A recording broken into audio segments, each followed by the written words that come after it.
Baik, selamat datang di channel @growwithsen. Terima kasih buat kamu yang sudah meluangkan waktu untuk mendengarkan dan menonton video atau podcast ini gitu ya. Jadi aku Sen Pollux dan di sini aku akan berbagi insight, pengalaman dan sudut pandang tentang self improvement, healing, relasi dan cara membangun hidup yang lebih sadar dan berkualitas. Kalau kamu ngerasa butuh pendampingan lebih dalam, kamu juga bisa konsultasi secara private sama aku. Dan kalau kamu pengen mendukung channel @growwithsen agar terus berkembang dan terus menghadirkan konten-konten yang bermanfaat, kamu bisa memberikan donasi melalui https://sociabus.com/growwithsen/donate, atau kamu bisa cek linknya, itu ada di deskripsi, itu udah aku taruh di situ. Nah, sekarang kita mulai pembahasan podcast kali ini, ya kan? Dan podcast kali ini ditujukan untuk para job seeker, oke? Buat teman-teman yang saat ini lagi nyari kerjaan, ya, yang lagi nganggur atau yang lagi cari kerjaan, mungkin untuk switch karir gitu ya. Nah, aku harap teman-teman dengarkan ini biar kamu gak di blacklist sama HR. Podcast ini aku buat karena triggernya itu kan aku lulusan sarjana psikologi dan aku dikelilingi oleh orang-orang yang salah satunya adalah kerja di bidang HR, Human Resource Department. Banyak sekali cerita-cerita dari teman-temanku yang HR itu mengeluhkan tentang kandidat-kandidat yang belum tahu beretika dalam komunikasi dengan HR, yang mana etika tersebut atau komunikasi yang jelek itu akhirnya menyebabkan si kandidat itu tidak lolos atau bahkan di blacklist oleh perusahaan tempat HR itu bekerja gitu ya. Nah, di sini aku mau bagi 3 ya, ada pre-interview, ada interview dan post-interview.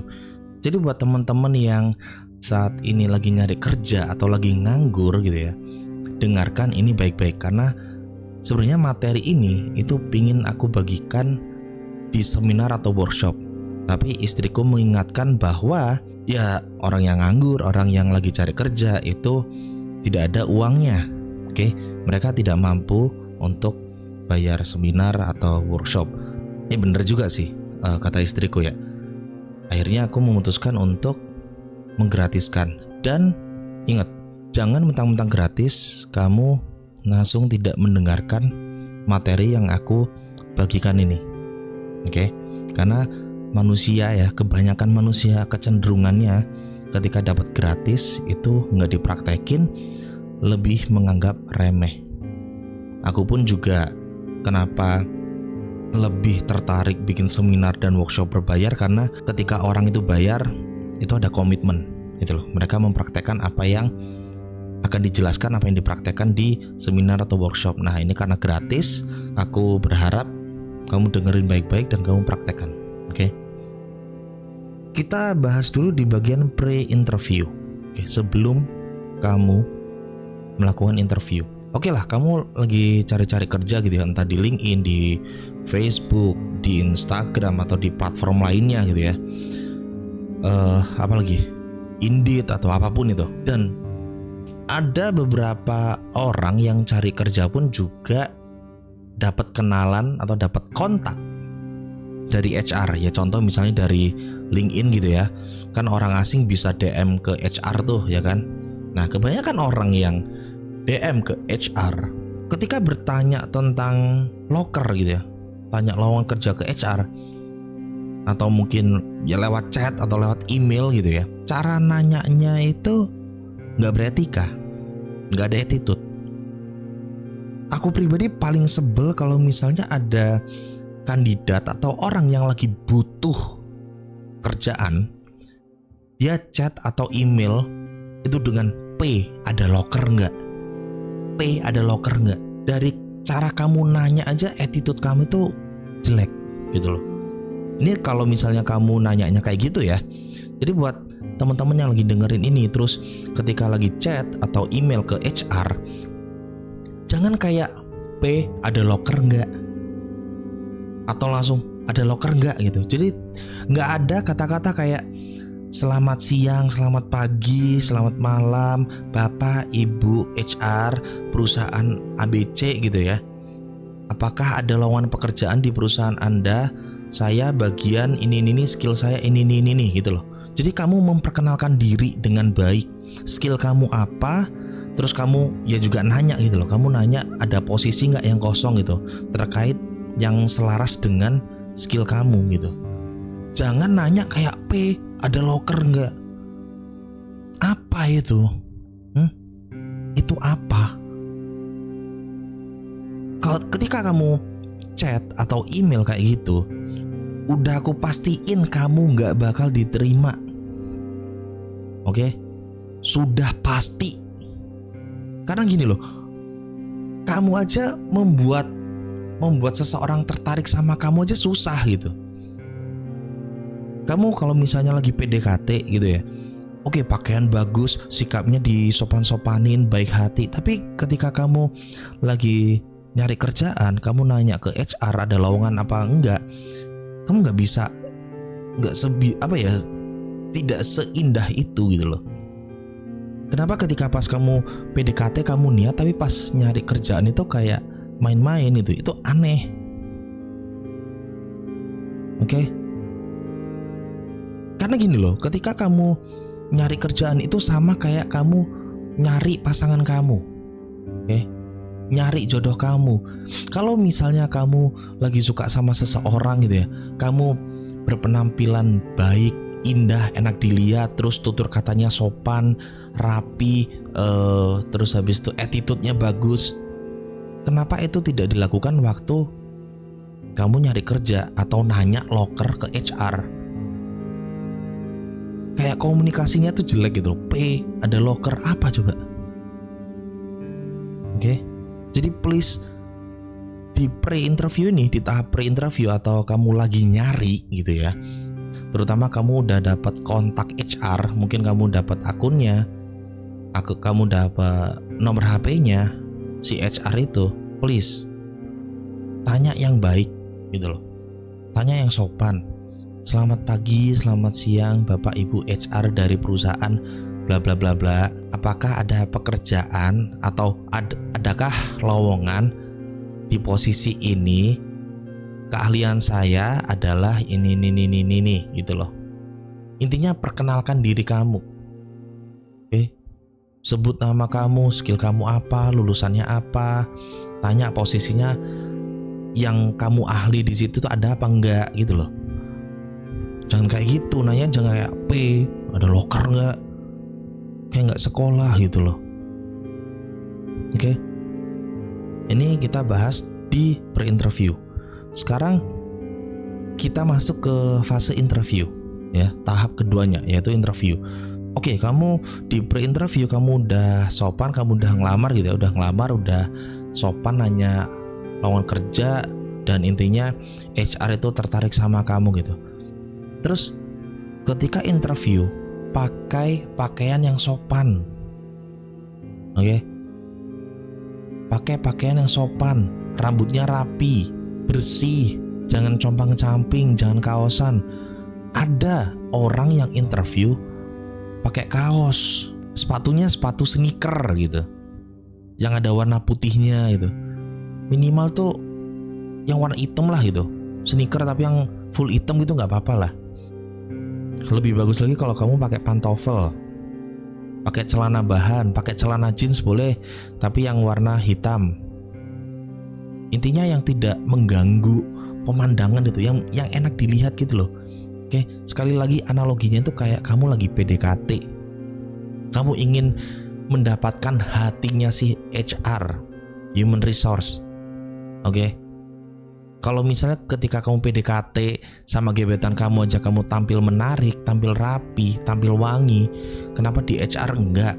Ini berkaitan dengan pekerjaan kamu dan kamu dapat duit dari sana gitu loh. Oke, dari pakaian, please yang rapi, bersih, wangi, rambutnya ditata. Bahasa tubuh nih juga paling banyak nih orang kalau interview bahasa tubuhnya kayak manggut-manggut, bungkuk. Percaya diri aja teman-teman. Oke, kamu masuk ke ruangan HR itu tegap. Kamu pasang mindset bahwa ini keahlian aku, posisi aku nih ya. Saat ini posisi yang aku lamar itu adalah keahlian aku. Aku bisa ngelakuinnya. Gak usah kayak pakai bahasa tubuh yang manggut-manggut, bungkuk gitu. Percaya diri aja gitu loh. Karena HR juga menilai bahasa tubuh kamu. Kalau misalnya bahasa tubuh kamu itu kayak ragu-ragu, terus ketika jawab interview juga kebanyakan AE gitu, HR nggak tertarik gitu. Kamu nggak yakin sama posisi yang kamu lamar itu gitu loh. Artinya kamu nggak paham. Kamu nggak paham di posisi yang kamu lamar itu. Dan ketika interview, di ending kemungkinan HR, ini sering kali sih, HR bakal menawarkan apakah ada pertanyaan kepada kami. Itu tanya. Dan tanyanya nggak cuman soal gaji. Kamu bisa bahas gaji kalau di tahap user, oke? Saran aku. Tapi kalau misal kamu mau nanya gaji waktu di tahap HR, boleh-boleh aja. Tapi ketika dikasih kesempatan untuk nanyanya jangan cuma soal gaji. Nanya soal habit di perusahaan itu apa, ya kan? Terus habis itu jam kerjanya itu seperti apa? Ya macam-macam deh. Apa yang kamu pengen kepo dari perusahaan itu, oke? Atau yang pengen kamu kepo di posisi kamu itu, paham nggak? Jadi ketika HR di akhir sesi interview ya mau ending nih, mau selesai, kemungkinan besar HR bakal nanya apakah ada pertanyaan untuk kami gitu. Kamu tanya sebanyak apapun boleh, oke? Sekepo apapun, tapi ingat patokannya adalah kamu tetap sopan, pakai bahasa yang benar, ditata. Jangan kayak orang nggak sekolah. Orang yang nggak sekolah aja bisa gitu loh. Aku juga lihat orang-orangnya yang pendidikannya lulusan SD, SMP aja bahasanya sopan gitu loh. Masa kamu yang lulusan SMA atau lulusan S1, S2 nggak sopan gitu? Jangan ada perasaan entitled gitu, kayak berhak gitu. Paling sebel gitu sama kandidat-kandidat kayak gitu tuh. Oke. Terus di tahap ketiga nih, post interview. Setelah kamu selesai interview, udah pulang lah. Seringkali kita menunggu, ya kan? Kita menunggu kabar dari HR. Betul? Ketika kamu dalam fase menunggu dikabarin oleh HR saat kamu sudah interview itu, kamu jangan cuma nunggu berharap gitu loh, tapi kamu juga lamar di tempat yang lain tetap. Kamu jangan mengandalkan ketika kamu udah berhasil interview itu langsung berhenti gitu loh. Kamu tetap ngelamar di perusahaan-perusahaan lainnya ya. Dan kalau misalnya sudah cukup lama gitu ya, misalnya udah 1 minggu atau 2 minggu, kamu boleh nanya ke HR-nya. Selamat pagi, selamat siang Pak Bu, saya yang interview tanggal sekian jam sekian, yang melamar di posisi ini gitu ya. Saya mau tanya untuk hasil interview kemarin bagaimana? Boleh tanya. Tapi kamu jangan ngerasa kayak aduh aku di ghosting sama HR. Podcast ini itu triggernya dari situ. Karena ada kandidat yang merasa di ghosting oleh HR, terus habis itu marah-marah. Terus dia kesel karena di ghosting oleh HR. Saya belajar tentang dinamika romansa, tentang percintaan. Aku udah gak kaget soal ghosting, oke? Kayak PDKT, kayaknya udah date 1, date 2 gitu ya. Itu hahihi, seru, ya kan? Tapi tiba-tiba gak lanjut, itu hal yang wajar. Jadi ketika kamu udah ngedate, udah jalan sama gebetan kamu, udah seru-seruan, udah ketawa gitu ya, saling ketawa, saling bercanda, itu belum tentu lanjut jadi pasangan. Oke. Sama halnya ketika kamu sudah interview, itu belum tentu kamu diterima. Artinya apa? Ghosting adalah bahasa di mana seseorang itu ngarep. Oke. Di dalam dunia percintaan, ngarep itu haram. Dalam ilmu romansa, ngarep itu sangat amat dilarang. Kenapa? Karena orang ngarep itu ngeselin. Aku pernah ngarep. Waktu PDKT, waktu cari kerja, aku pernah ngarep. Dan itu sengeselin itu. Oke. Bahkan trigger podcast ini kan karena soal ada orang yang ngerasa di ghosting kan. Itu dia chat ke HR di salah satu perusahaan dan dia ngomong kasar. Dia ngomong kasar, sekasar apa? Sekasar orang itu sudah cukup untuk bisa di blacklist dari semua perusahaan. Jadi hati-hati, sekali lagi hati-hati dengan attitude sama komunikasi. Hati-hati. Ketika kamu sudah melakukan interview gitu ya, misalnya dalam seminggu tidak dikabarin atau 2 minggu tidak dikabarin, anggap saja kamu tidak diterima. Itu namanya boundaries. Kamu punya self boundaries. Itu yang aku lakukan waktu aku ngelamar pekerjaan. Aku udah interview sekali 2 kali, tapi tidak ada kabar 2 minggu, aku anggap aku tidak diterima. Itulah kenapa ketika kamu sudah selesai interview, kamu bukan cuman nunggu doang diem, oke? Tapi yang kamu lakukan adalah tetap sebarkan CV kamu.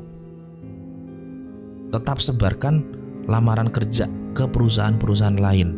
Bisa dibilang aku bodoh pada waktu itu, karena ketika sudah interview aku ngerasa bahwa ketika aku udah masuk tahap interview, udah masuk ke tahap interview HR sama user, berarti aku sudah diterima. Enggak. Oke. Kalau misalnya HR cocok tapi usernya nggak cocok, ya udah kamu nggak diterima gitu loh. Dan terkait ketika kamu ngomong kasar ke HR gitu ya, karena kamu merasa entitled, kamu merasa berhak untuk tidak boleh di ghosting ya, yang mana itu adalah sebuah tindakan yang ngeselin, dan kamu bisa berhak ngomong kasar ke HR gitu ya. Aku mau kasih tahu bahwa tiap HR itu punya grup internal dan HR itu punya networking yang luas. Oke. Seringkali mereka punya grup senasional atau internasional. Mereka gabung di grup-grup itu, dan kalau sikap kamu jelek, oke, kalau sikap kamu jelek dan kamu, data kamu ya, nama kamu, terus lulusan kamu itu masuk ke grup mereka, kamu kena blacklist semua perusahaan. Jadi hati-hati kalau misalnya kamu mulai kayak menyalahkan, mana nih janji Gibran yang 19 juta lapangan kerja. Ternyata 19 juta lapangan kerja jangan-jangan ada lagi. Oke. Jangan-jangan ada, aku nggak tahu juga ya. Jangan-jangan ada, cuman attitude kamu yang jelek. Jadi si perusahaan-perusahaan atau yang penyedia pekerjaan itu nggak mau terima kamu karena attitude kamu. Oke? Perhatikan baik-baik. Jadi saran aku adalah kamu jaga sikap. Sekarang udah aku bahas semuanya, dari pre-interview, dari tahap interview, dan dari post interview sudah aku jelaskan. Nggak ada lagi sih yang mau aku bahas. Intinya adalah dari awal, dari pre-interview ya, dari tahap kamu lagi nyari kerjaan atau lagi ngelamar kerja sampai setelah interview, kamu harus jaga sikap, kamu harus jaga komunikasi dengan baik. Jangan sampai kamu di blacklist dengan HR, terus kamu menyalahkan pemerintah bahwa cari pekerjaan itu susah, pemerintah bohong, tidak menyediakan pekerjaan yang saya pengen gitu. Padahal sebenarnya banyak pekerjaan. Jujur aja kalau misalnya kamu mau cari di platform LinkedIn aja, itu lowongan kerja tuh banyak.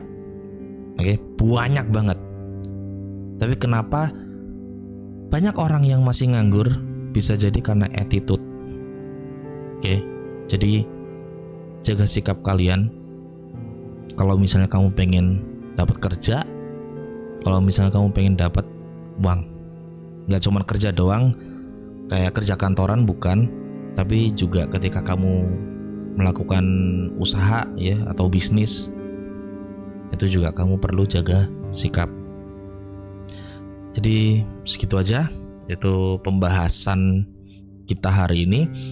Semoga apa yang aku sampaikan ini bisa ngebantu kamu ya ngelihat hidup dari sudut pandang yang lebih tenang, lebih sadar, lebih luas gitu ya dalam menjalani proses kehidupan, terutama tentang proses mencari kerja ini buat teman-teman job seeker. Oke?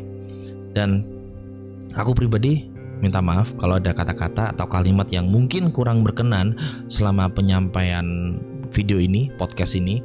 Nggak ada niatan untuk menggurui atau menyudutkan siapapun. Dan ya, please aku harap kamu melihatnya dengan objektif ya. Kamu perhatiin aja, ambil baiknya lah ya. Pesan-pesan apa yang aku sampaikan di sini bukan fokus di bagaimana cara aku menyampaikan yang mungkin terdengar kasar dan bikin kamu tersinggung gitu. Ya, tapi aku juga tidak bertanggung jawab dengan emosi kamu sih gitu. Jadi ya saran aku tetap objektif aja, ambil baiknya, buang buruknya ya. Sekali lagi kalau kamu pengen konsultasi secara private, membeli produk digitalku atau mau mendukung channel @growwithsen agar terus berkembang, kamu bisa langsung mengunjungi https://sociaboost.com/growwithsen atau klik link yang ada di deskripsi. Jangan lupa juga untuk bantu channel ini dengan cara like video ini, tuliskan pendapat kamu di kolom komentar, subscribe juga channel Growwithsen supaya kamu tidak ketinggalan konten-konten berikutnya, share buat teman-teman yang saat ini lagi nganggur dan butuh kerjaan juga, biar sambil belajar gitu loh.